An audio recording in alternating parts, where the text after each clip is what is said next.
Hello everyone, welcome to our mini blog. আজকে আমি চলে এসেছি বারাসাত মামাতো দিদির বিয়েতে। আর এই দেখো, কোচবিহার থেকেও সবাই চলে এসছে। ঢুকেই আমার প্রচণ্ড খিদে পেয়ে গেছিলো, তাই স্টার্টার কাউন্টারে চলে যাই। বাবা তো এখানে আগেই ডেজার্ট খাওয়া শুরু করে দিয়েছে, আর আমরা এদিকে টুকটাক কিছু স্টার্টার ট্রাই করে নিই। আজকের বিয়ের অনুষ্ঠানটা ছিল মায়া লন অ্যান্ড ব্যাঙ্কুয়েটে, আর দেখতেই পাচ্ছ জায়গাটা খুব স্পেশিয়াস অ্যান্ড সুন্দর করে ডেকোরেটেড ছিল।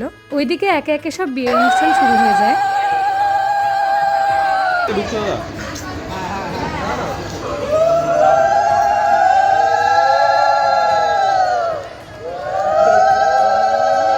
তারপর আমরা চলে এসেছিলাম সবাই মিলে ডিনার করতে, আর এখানে নিয়ে নিয়েছিলাম ফার্স্টেই তাওয়া ফিশ।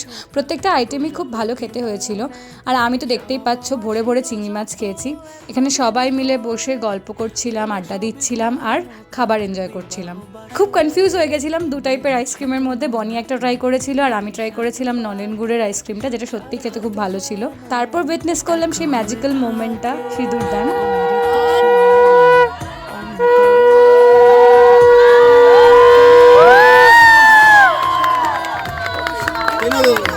এইভাবে তারপরে আমরা সব বিয়ের পর্ব মিটিয়ে ফিরে এসেছিলাম ফ্ল্যাটে। আশা করি আজকের ব্লগটা সবার ভালো লেগেছে। সাবস্ক্রাইব।